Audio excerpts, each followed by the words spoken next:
to discuss the possible 2020 local option sales tax projects. And Andrew, do you want to kick us off and just kind of give expectations and kind of the format for tonight's discussion? Yeah, you bet. Thank you, Your Honor, members of the council. As you all recall, a few months ago, we had a retreat and we talked about potential sales tax requests, and we split up into 5 different work groups. And over the last few months, I know all 5 groups have been working hard and have met several times.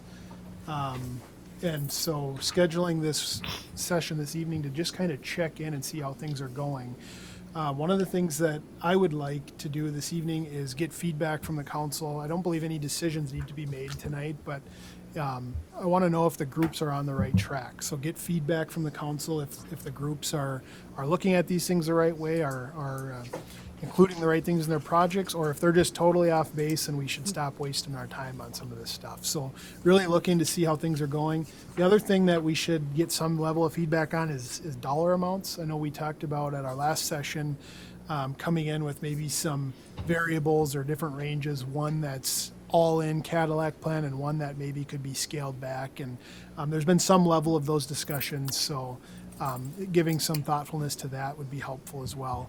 The format that we anticipated this evening was to do 5-minute presentation on each of the projects, followed by 5 minutes of discussion, taking them one at a time. There's been a council member that's been assigned for each group and will be presenting, so it's fun to hear from the council rather than staff this time, and then really giving the direction for the groups to go back and meet again over the next several weeks. It's likely we're going to want to check in again in about a month or two as we lead up to that kickoff of the legislative session in February, but thought this was an appropriate time to check in and look forward to hearing feedback from all the council and hearing the presentations from the groups. Thanks, Bill. All right. Thanks, Andrew. So with that, we'll get started. And fire station renewal, is that? Here we are, yeah. All right. All right, It's all you. okay. Well, the Public Safety Work Group, which was comprised of Ryan, Kyle Berggren, Anthony Hicks, and myself, have been asked to look for approval to proceed with the renewal and remodel of the Fergus Falls Fire Station. The current building was constructed in 1976 and since then has had no updates aside from overhead doors in the apparatus bay and maybe some tune-ups of the HVAC system that happened in the 80s. The remodel would allow for significant updates to the infrastructure and bring it up to date with energy efficiency, since there is little to no insulation with the concrete walls and flooring. Currently, the electric and heating costs are around a $2,000 bill combined, and we would be looking at a lot of long-term savings in utility costs. There would also be substantial upgrades to the living quarters, which would include ADA requirements, as well as updates to the educational instruction areas. The station holds roughly 61 meetings and training sessions annually for the city staff and department alone. They also hold 15 to 20 basic firefighter classes as a host site for M-State, up to 3 League of Minnesota City specialty training venue sessions, and a National Fire Academy course each year. With the proposed improvements and updates, the department could host mutual aid partner trainings for public works staff, and be a regional host for Basic Fire Skills Day using the new built-in training props and areas. Also included in the project would be the acquisition of the new aerial rescue truck. The current ladder truck was manufactured in 1995. It is the only one in a 45-mile radius, and it serves as a regional resource for specialized rescues. The new training props and areas that would be built in to the remodel would purposely be constructed to help enhance safe truck use and improve incident procedures for all of those who need the department's assistance, since they act as the center for emergency operations to the surrounding communities. They do serve, 144 square miles, which includes the city of Fergus Falls and 4 townships. And they do also serve approximately 13 miles of the highly traveled I-94 corridor. They estimate that this project would be about a $4.5 million ask with everything included. I wish I that could have happened prior to, but tomorrow there is actually an architect coming to do a little walkthrough to kind of do some feasibility of project options, as far as even adding a second story to the east side of the building opposite the apparatus bay, or possibly demoing that whole east side and starting from scratch, which would be more financially efficient. The truck bay would remain the same, but that would be where a lot of those built-in props and training areas would be. So aside from that, if there's anything else Ryan wants to add at the moment. There was a sheet that came in your packet that had a lot of the specifics and details. Chief, do you have anything to add? No. Krista covered it pretty well, I thought. Any questions, discussion, thoughts? Go ahead. You said $4.5 million project cost. Do you have a breakdown of what that would be compared to like ladder truck compared to station renovations? Well, the ladder truck, I believe right now is estimated at 1.7 million. So, and above that would be infrastructure, energy efficiencies, things like that, so. Does it, you talked about possibly adding some square footage. Does this include definitely adding, or just looking at the possibility of like It would definitely add, is what. Okay. Our hopes is that's what the architect coming in tomorrow will kind of give us some ideas on what that could look like. Sure. Rather than just, in a sense, taking what we have and renewing it is actually making some more functionality within it. You know, and one of the challenges for all the projects, most of the projects, I think, is going to be coming up with hard numbers without a commitment that you're going forward, but having enough information that you can take to the legislature. So, yeah, that's a challenge, I guess. But do you feel like you'll be able to get good numbers before January if this is a project that you can take to the legislature? Absolutely, because you had kind of just a basic breakdown of things, including the truck too, so I think that'd be something that's very doable. And where some of those numbers come from is, Councilmember Krista Hagberg found a Monticello recently built an entire new station. And that was just under $4 million for at bay living quarters, 2 stories, and that was from the ground up. So even if we are only looking at say the office and living quarter side and not doing full new at bay, that's where we're thinking that we certainly should be coming in. Well under $3 million, somewhere near the actual building, leaving additional funds for the rescue area. Great. All right. We can move on to the next presentation, and then we can always come back to if people have questions. I will call on Councilmember Caroline Gustafson to do the trails presentation.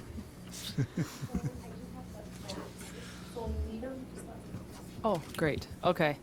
The Trails group got together probably 3 or 4 times to just discuss a few different options that Ryan Miller has kind of been working on. So in your packet there are 5 different options, and they're basically in order of what we think the importance of them would be.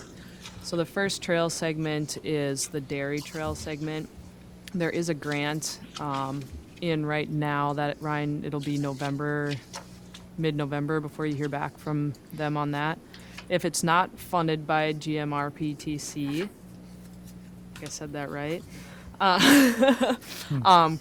It's just looking at the dairy site using the on-road bicycle facilities from Union all the way to the Otter Tail County Historical Society, and just making that trail.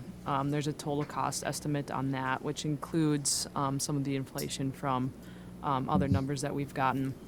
The second segment is the South Riverwalk segment, which is the downtown area across from what the downtown riverfront is looking at, and just widening that to allow more usage. The third segment is connecting the Central Lakes Trail to downtown, so it's the Glacial Edge Trail South segment. It's looking at making some of that on-road, updating some of that sidewalk trail space that's on Pebble Lake Road, and just making that the multi-use corridor connecting the Central Lakes Trail to downtown Fergus Falls. The other thing we were talking about, Eric and Tonison was in our group, as well as Clara and Steve. Mountain bike and cross-country trails. As you know, we put in a grant to hopefully purchase a trail groomer, and then using that and updating some cross-country trails in town, as well as the Ferber Park mountain bike trails, and getting some more mileage out of those trails. And the last one that we put in there is thinking about trail systems beyond pavement and rock and trail, and looking at the actual river itself, and trying to find a solution to that Union Avenue sewer pipe so that we could use the waterway. Anything else, Ben? I just add that so we don't. I think the estimated cost, Brian, correct me, but it's close to $2 million on that sewer pipe, and we don't feel like that's probably realistic to get $2 million. But we do think that providing a matching fund so that we can go after funds from LCCMR or some different state DNR waterway funds, or just this would provide a match for us to to go out and secure the funding to the first step to make that a recreational path. The waterway is to get rid of that sewer pipe. So this would allow us to try to match those funds.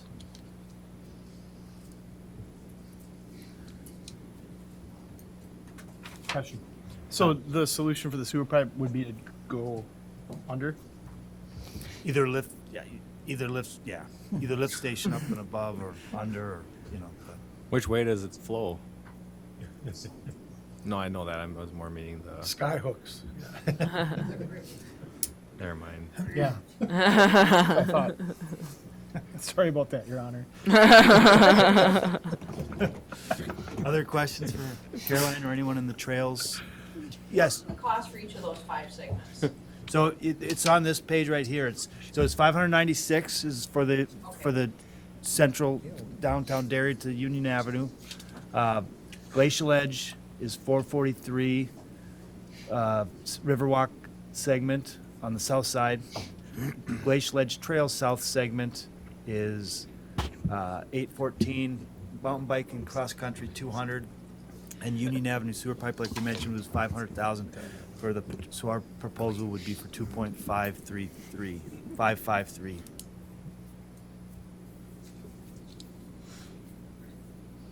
Any other questions of the Trails group? Any?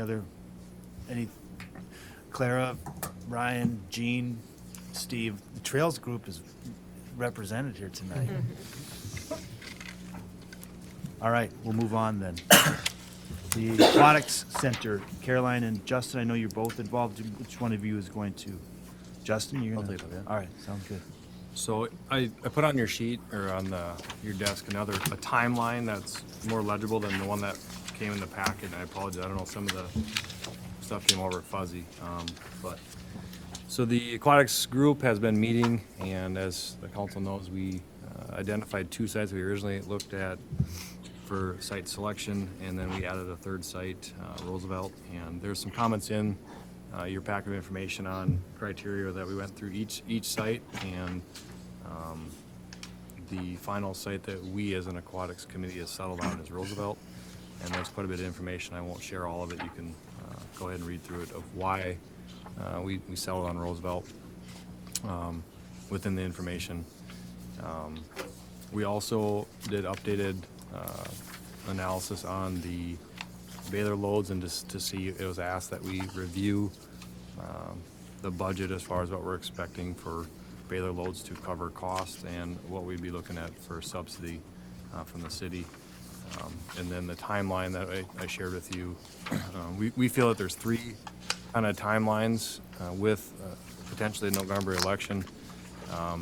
There would be a lot to get done and prepared after the election for a spring construction season, and so there's 3 different schedules that was proposed: an early timeline, a mid, and a late.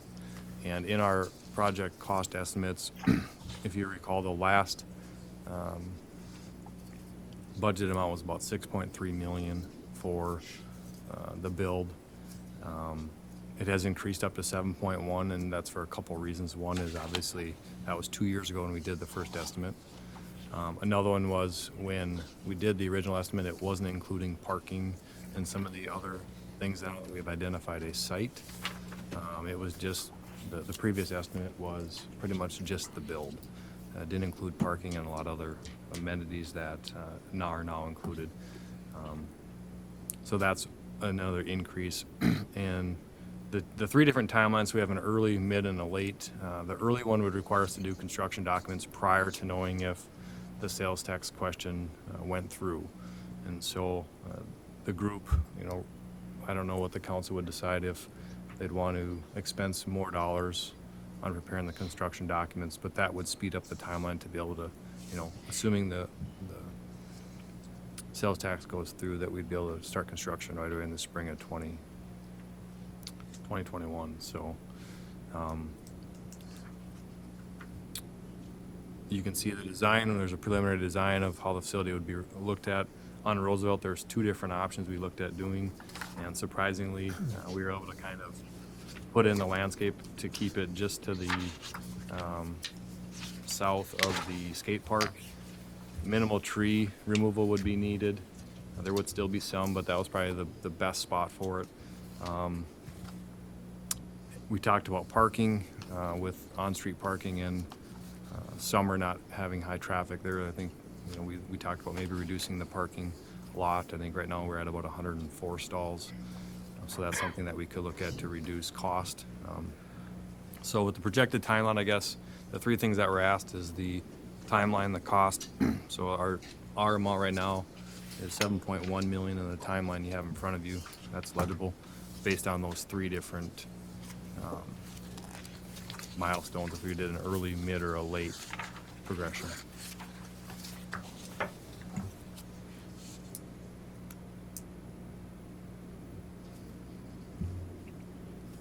All right, thanks, Justin. Any questions?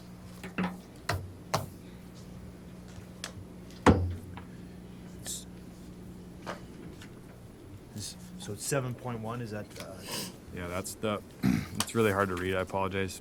7.1, I can't read the other number. And that's assuming on the early timeline. On the mid timeline, we would expect, because we'd have to be delayed basically a construction season more than likely, or we would get, Brian could probably speak better to this, but if we don't get bids out till late spring, we might have a tough time getting good bids in. So I think we, in the report, we put 2 to 3% increase in cost if it's a mid timeline, and if it's a late timeline, meaning we don't start construction documents until we know the sales tax question goes through, so we don't expense any more dollars until we've identified the revenue source for it. It might delay a whole season. We did 5 to 7 for inflationary factors. and you may have mentioned, I didn't catch it, so the early, mid, and late, the construction documents, Yep. what kind of cost is that? I think correct me if I'm wrong, Caroline, I think it was about $150,000 to do construction documents ahead of time, not knowing that If the, you'd have a successful project. sure.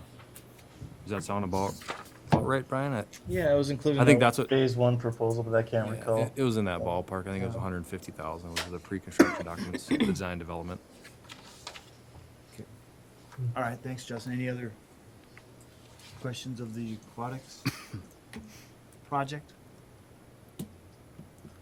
All right, thank you. Next is the streets and infrastructure, and that's Jim. I'm doing that, You know, that, myself, Scott, and I, and Brian, and Kyle, and Matt, right? We're on that committee. What we've come up with is the Stanton, or not Stanton, Union Avenue corridor, starting up on Fur with the roundabout. And that roundabout, we figure, would be city-county joint, it'd be about 1.8 million that would be city. You notice we come down, down Union with the white, and then the bridge is in there. Both of those are not included in our proposal. It would be in the overall proposal that they would see, and there's a reason I'll get to when I get to that point. Coming on down, then we come to Lake Alice watershed, and we figure about $600,000 on Lake Alice, and that would be putting in a couple filters.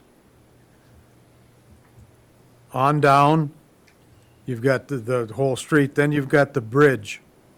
And at this point, we have no idea what that bridge is going to cost, but again, it's not going to be in our proposal. We do want numbers in there, though, to show the legislature that we're doing a project that's much bigger than the money that we're asking for. And we feel that doing that, it'll give us a better chance to get the money. We're coming on down, and we get down to Stanton. Now, on Stanton, there'll be some reconstruction of Stanton Avenue. There'll be some bump outs, and there'll be some trees planted in there, going on down. And between Lincoln and Washington, there will be considerable work done with where you're driving out from Stanton onto Union, and where you're coming in and out of Washington. Putting some bump outs there. When you come up Stanton and you're driving out onto Union, that bridge that's there and that guardrail, it's really tough to see people coming, and you got bicycles and everything whipping around there. Putting that bump out is going to give you more of a view, and it's a big safety type thing. Also, we're going to be having people go across at that area over into the riverfront development. And we need to do something in that area to make that safer than what it is now. You take your life in your hands right now if you're going to go across it. I mean, you got cars coming and going all the time. So that is about $800,000 on the Stanton Avenue reconstruction, and about 1.1 is in the project for the Union Avenue safety part of it. Now, also on both the Stanton part, there's Minnesota State Aid and our funds involved, and you got the same thing on the bump outs and stuff for the safety going across.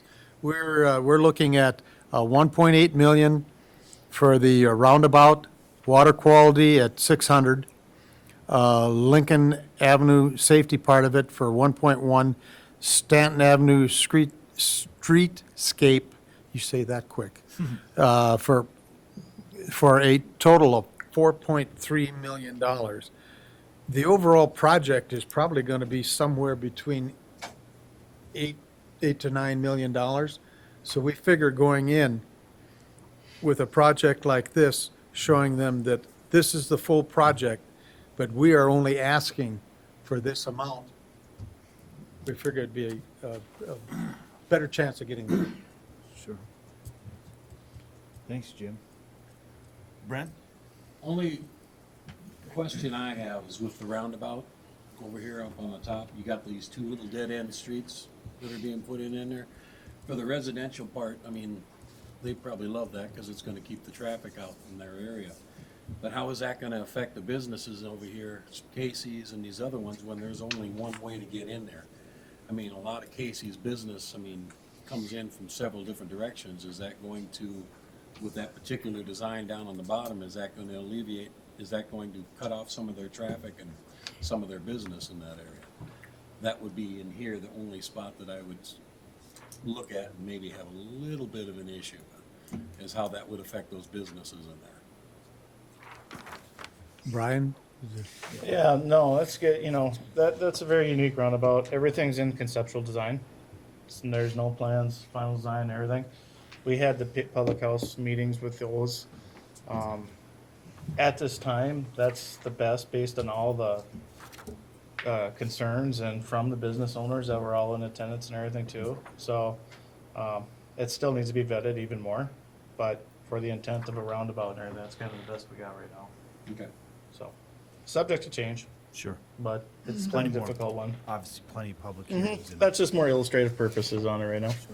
Good point though, Brent. Any other questions for the roads, Andrew? Yeah, I attended one of these meetings and I was there, you guys were talking about, the infrastructure related to D Lagoon. And as a result, the D Lagoon group did not have the cost of the infrastructure in their proposal, so I guess my question is, have you guys went away from looking at the D Lagoon infrastructure? Or one of the groups needs to capture it, I guess is what I was gonna say. How- This was the project we picked. No, we haven't completely gone away from it, but this is what we thought we could work best into the proposal. Yeah, Justin. Maybe I missed it. It clearly says 1.8 million for that roundabout on Union, 50% joint venture. So would it be 1.8 total and we'd have half, or is That's is half, it yes. 3.6 million for the roundabout? 3.6 for the roundabout. 1.8 is our cost. They're not cheap, Ouch. yeah. $4 million for a roundabout. Well, when you're going in circles, I mean, you know. Right. Keep driving around. Any other questions of the streets or anyone from the streets? Have anything they'd like to add? Thanks, Jim. Thank you.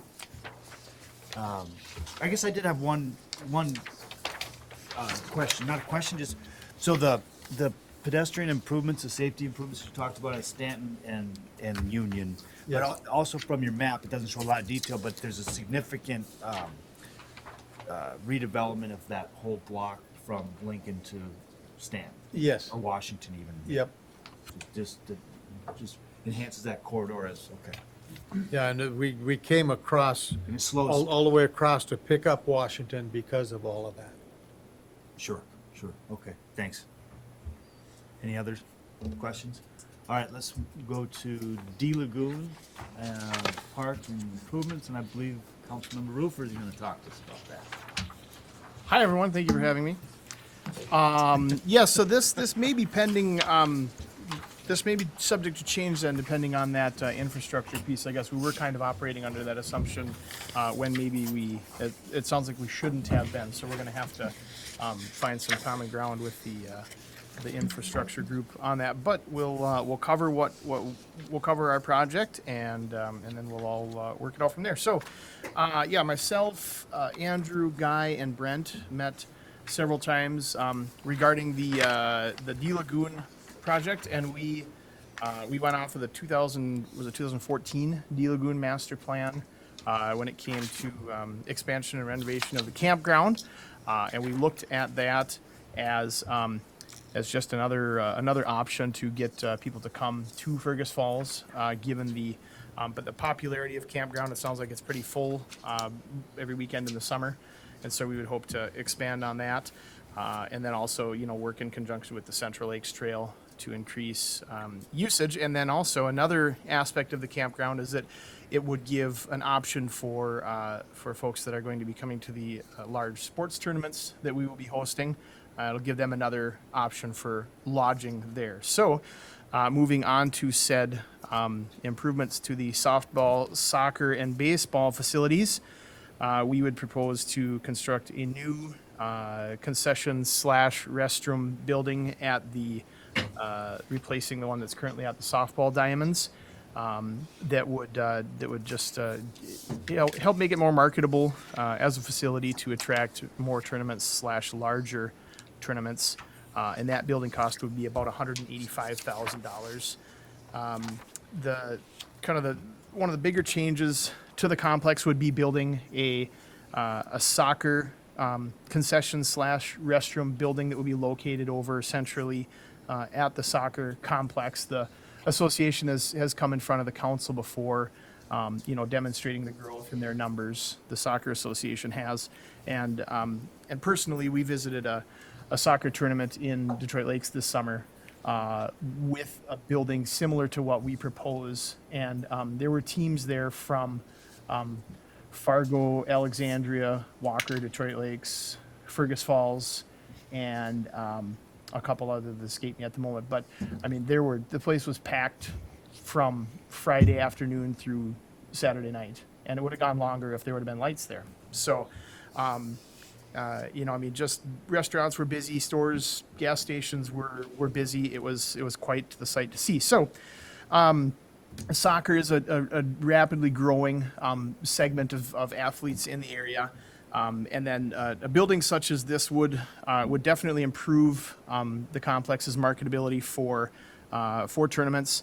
And the Soccer Association has said that they've spoken with associations in Fargo, Alexandria, Brainerd, and the like, and the consensus is that they feel that Fergus would be a great central geographic location to host these tournaments. Fargo wants to come and play here, but we don't currently have the facilities to support that. So we could draw some significant numbers of visitors with some upgrades to the facility. So also, we would construct this particular building with the intention of possibly using it for seasonal city storage, which would take care of another need out there. We could store picnic tables and equipment and the like in that building at the same time. So, yep.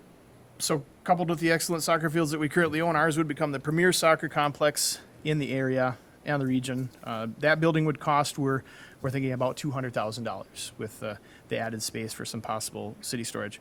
Lighting upgrades would be a big deal for the athletic fields because it would allow, the softball fields do currently have some lighting, but lighting upgrades to the baseball fields and the soccer fields, which are currently unlit, would just make it that much more marketable for more teams to come because we could play later on into the evening, with lit fields. So when I mentioned that to the Soccer Association, and their eyes, no pun intended, kind of lit up, thinking about the possibilities of what lighting would do at the soccer field. So you're welcome for that one. And so I will then, just read my little speech that I prepared here, because it really sounds better when I read it. One of the most attractive aspects about the Deal Lagoon project is the number and type of stakeholders that will have a vested interest in the success of the ballot question. As far as the voting population, since the project benefits the softball, baseball, and soccer communities, we would anticipate that the athletes and their supporters would all have a vested interest in seeing this project succeed. So we feel that because sports fans tend to be a passionate bunch, these folks would be willing to put in time and effort for a Vote Yes campaign. Due to the large and growing size of this population, coordination with and between each of these groups would ensure widespread support with minimal effort. Additionally, these sports programs already draw athletes from a large surrounding area. This project would help to increase those numbers. There's also been a request from the local disc golf community to add 9 holes, which would allow them to host more/larger tournaments to be hosted here. The project would also benefit the community as a whole by bringing visitors to Fergus Falls, which would contribute to our tax base and get people spending their dollars locally. The campground and its proximity to the Central Lakes Trail would also draw visitors and help to increase our prominence statewide as a recreation destination. Once people come to town for a tournament or a camp out or both, our facility will stick in their minds as a place which to return. So the total project cost that we're estimating is around $3.685 million. But that does not include the necessary infrastructure improvements to run water and sewer from the northwest corner of the lake, where is the closest spot we would plan to run it, through the soccer field to hit the new building, and then over to the campground with a spur to hit the new building at the softball complex as well. So, group, did I miss anything? Covered it. What was that number? Total would be 3.7 million. Right, but for the Infrastructure, I think yeah, it's 300,000, something like that. so not a deal It's a little breaker. bit lately more. with the extensions that they want throughout, probably it'd be about 600,000. Because of the inflation from that years when the master plan was done. And we looked in the map, there might want to hit some more of these other concessions too, so it'd have to be looked at a little bit more. Sure. So total, I suppose, would be a little over 4.2. Okay. G, I have a question. go ahead. I was just gonna mention the lights. I mean, when we got the numbers back, I about fell out of my chair. 800,000 of that million is for the softball and baseball fields, like Councilman Ruther mentioned, and, it's my understanding, guy, maybe you can help, how old are the lights that are there currently? Because there are some lights, but we've heard a lot of comments from folks that use them that they need to be upgraded. Yeah, they're all, the main horseshoe complex, the four fields, they're original, so I'm not sure what that is, mid-70s. Legion Field, of course, they're newer. They're all, the main complex, they're obsolete actually, those light heads we can't even get anymore. Oh, really? Is there something, you know, obviously with the efficiency of new lighting, is there like rebate programs that you can get into? Checking into that. Because I would think, you know, it might be $1 million that you gotta pay, but I'm guessing you There should be able should to be get some some efficiency rebates and rebates. stuff on that. Yeah, rebates on sports field lighting are pretty limited Are they? because the lights aren't even on that much throughout the year. No, So, this Mm. is true. yeah. Question on the Mark, lighting one on, person? on the two baseball fields. Would they use the structures that are there and just replace the lights, right? Yes. Okay. They have the structures that they need over at the baseball field. Yep. But we would just upgrade the lights. And then, of course, there'd be ongoing efficiency savings from the LED lights that we would install versus older technology. So, At the one baseball field, the one that had been a softball field, Yep. those light poles would actually have to be changed out. Okay. They're too short for Yeah. baseball. Yes. Sure. Any other questions of the dealer bill? Gene had one, yeah. Well, I mean, these are all great things to bring visitors to town, so thanks for that, Tom. I would just encourage that committee to, add the cost for the disc golf, 'cause that's not in your numbers. Question on the soccer fields themselves, are they ADA compliant and accessible, with them being so high on a hill? It's just a question, because I've heard that before, that they're not. And so that would be a deterrent. I've heard that before as a deterrent to bringing tournaments here. I would Because say our they're fields not. are not accessible, so I'd ask you to look into that. And then your campground outline is really brief. I would be sure you would included a dump station, power hookups, shower house, and drinking water access. So if that's all included, then, Yeah, it is Yeah. all included in the master plan. okay. Yep. great. Thanks, Gene. Justin? And that's maybe a point of clarification for all the projects, but specifically for the aquatics. I mean, the price tag is 7.1, but obviously it was discussed at a long time ago that we'd be looking at fundraising for some of the dollars, you know, like we had talked 2 million. In terms of the discussion today, this is roughly, you know, 20-ish million. Is that for each of these user groups to trying to get pledges and fundraising, or is this?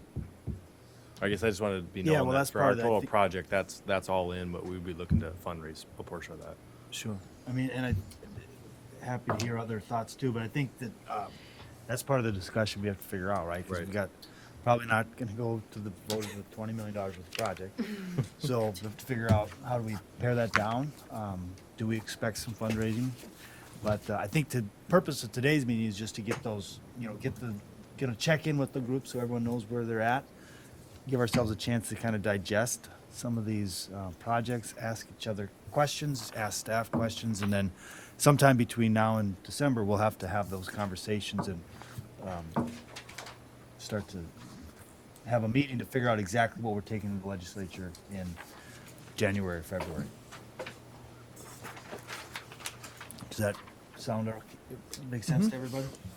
I guess one thing on that, we don't know what the legislature is gonna do. So I think this is why we've come with a lot of different projects, because I don't think we're expecting to have all 5 of these go through if we would have all 5 of them go in. Right. So and we don't know what they're gonna do, because this is a whole new ballgame this year. And there's a We don't different. know what they're going to expect Right. of us or any of that, so it's, Yeah. And there's a difference between an aquatic center and a fire station. I don't expect you to go out and get pledges for a fire station, but some of the other amenity type things, I think, so some of these wouldn't really probably require, Right. Can raise money in the streets. yeah, right. But a couple of these, like, the D Lagoon probably and Aquatic Center, and I suppose you can maybe argue trails one way or another, but, there's Sure. probably a couple that they don't fit in the same box as far as how you pay for them, but. So I guess, Andrew, if you had any thoughts on that, but I guess get the information there today. We're not making any decisions today, but we are just getting the information to everyone, and then I would think that we'll schedule another work session sometime between now and the end of the year to then kind of focus this in, and get something that people feel comfortable with to really get the details around it. And I think it's good that the whole council hears what the other groups are doing. Yeah. Because we don't know, we were in our little groups working on our stuff, so it's good to hear what No, this is, the others are doing. I agree. You know, you guys both kind of made good points, one being that 20 million's too much, and the other being, we don't know, and let other people decide. What's the general consensus on that? Are we too high? Do we need the groups to go and scale back, or do we just define the project and see what happens? I guess I wanna know where the council's at on that.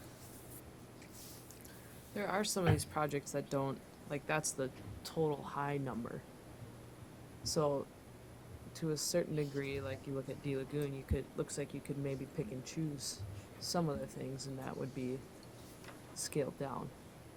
Is that correct? I mean, you know what I'm saying, Tom? I mean, I'm all for lights on a soccer field, trust me. Yeah, yeah. I just think sorry, go ahead. Scott, did you have a? Well, as Jim said, we don't know what the legislature's going to do. It may be that they would like to see this list in a prioritized structure so that they can, just lop a number off and take the ones above that number and say, you got your most important things, and then they don't have to think about it very much. Or they could say, we're going to give you part of each of these things. And so, a $7 million project gets 2, and a $2 million project gets $500,000 or something like that, and they could just whittle them, say, we'll give you so much toward each of these things, but then none of them get fully funded, and then we're struggling to do something with what we get. So I'm not sure how to ask the question, but would there be a way to find out whether it's necessary to prioritize this list or not, or do we just, it's all or nothing? Well, Your Honor, my intention is, after today, was to touch base with not only the League of Minnesota Cities, who's trying to get these same questions answered as we speak, because there's as much uncertainty there as there is in any community, but also just talking to, I kind of planted the seed with our own lobbyist about, we need to talk about how to approach this. I want to see where things are at first, and probably working through him to start asking the chair of these committees some of those questions. How are they going to approach these things? Because the new statute language is very clear that there's single issue things that need to be voted on. So I'm still a little bit nervous about, streets and infrastructure, and here's 4 different projects under that umbrella kind of thing. So I think we need to get the clarity on that to really see how they're going to interpret that statute language, and also kind of to what you just said, how are they going to divvy out a certain amount of money, or are they going to say, here, you have the authorization to go ask your local voters if they want to fund this project, or are they going to say, pick 1 out of 5? As you said, it's all uncertainty at this point, but I think we can start to have the conversation with some of the chairs that would be appropriate if we know kind of the direction that we're going. I think this is becoming more clear, at least to me, that council still has 5 projects that they want to likely advance into the legislative session. I was half thinking maybe 1 or 2 of them would get an axe today, but I didn't have any reason to think that other than Which one? dollars. So, yes, we need to get more clarity on that, and I think knowing that, I think what I'm hearing is that these 5 are all important to really keep going. Correct me if I'm wrong, but now we can bring that forward and start having these relevant conversations, I think, with lobbyists and legislators that are gonna be the ones actually interpreting that statute language and crafting these bills. Does that make sense to everyone? I mean, we're not obviously at anywhere near a final, but we got the general direction, and we'll get these questions answered from the people in St. Paul, and kind of let council and staff know that, and then get back together at some point and kind of keep whittling this down. Yeah, Jim? Do you think the chairs really know what they're gonna do yet? I mean, you know, I'm not gonna say on record. what I- yeah. I mean, it's all new, It is all new. you know, to me, the chair is going to be big in it, but you're gonna have other people on there that are gonna maybe not go along with what the chair wants, and you know how things have been with our legislature, one party against the other, who knows what they're gonna do? That's Yeah. no compromise anymore. It's my way or the highway, and it's getting a little old. Yes, and your honor members, if, you know, I think both chairs will have different answers. That's about as far as I'll stick my neck out on that. Yep. And so, we're just gonna have to work through that process. And, these decisions will be made in an omnibus bill like everything else and in short order. And, you know, if we do our homework and we do a good job of explaining these projects to the state and the local voters, we could be fine when it's all said and done. You know, I don't know if maybe we didn't make this clear enough, but just for the people watching, you know, we're talking about sales tax proposals for all these projects. And the intention would be that the sales tax would fully fund these projects. And the legislature, the changes they made are related to regional significant projects. That's one of the big thresholds. In fact, when we submit these budgets to the state, we actually have to show what portion of the project cost would be a benefit to people that don't live within the city. So we are gonna have to show what the regional significance is and what we feel the use of these assets are for people that aren't in town, because we are collecting tax dollars to fund these projects for people who don't necessarily live in town. And that's both the beauty and maybe the curse of the sales tax. I personally like it because, you know, people that are using these amenities can help to pay for them as well.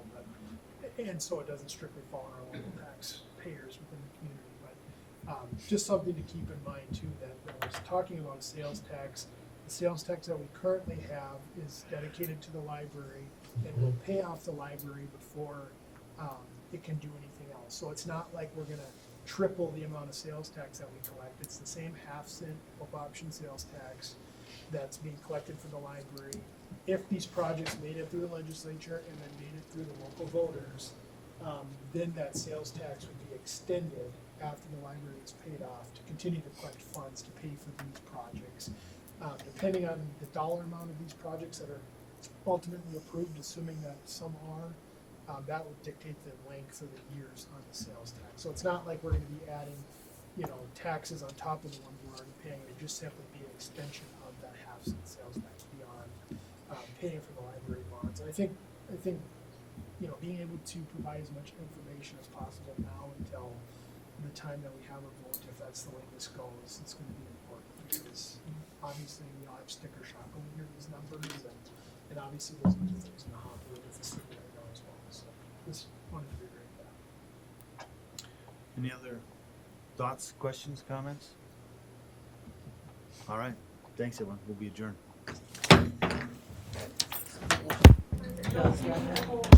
Yeah, no committee of the whole on Wednesday.